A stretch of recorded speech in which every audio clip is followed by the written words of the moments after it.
చూస్తే బడుగు వర్గాలకి బలహీన వర్గాలకు మనం దగ్గరగా ఉండాలి.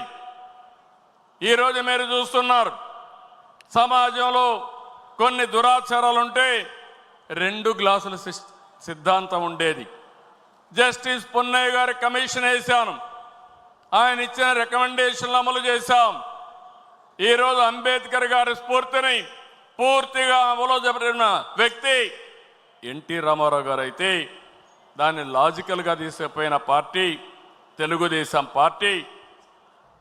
ఈరోజు మనం గుర్తుపెట్టుకోవాల్సింది ఫస్ట్ టైం బాలయోగిని లోకసభ స్పీకర్గా చేశాం, ప్రతిభా భారతిని అసెంబ్లీ స్పీకర్గా చేశాం, ఎర్రం నాయుడు, యనమల, కళ, కేఈ, అయ్యన్న పాత్రుడు, కాలవ, నక్క ఆనందబాబు వంటి బలహీన వర్గాలకు సంబంధించిన నేతల్ని పార్టీ ఈరోజు ఎంతో గౌరవించి ముందుకు పోయాం.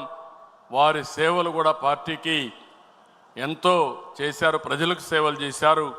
వాళ్ళని ఎప్పుడూ మర్చిపోలేమని చెప్పి కూడా నేను మీకు తెలియజేస్తున్నా. సామాజిక న్యాయం చాలామంది మాట్లాడారు, చేసి చూపించిన పార్టీ తెలుగుదేశం పార్టీ. ఒక్క వెనుకబడిన వర్గాలే కాదు, ఎస్సీలు ఉన్నారు.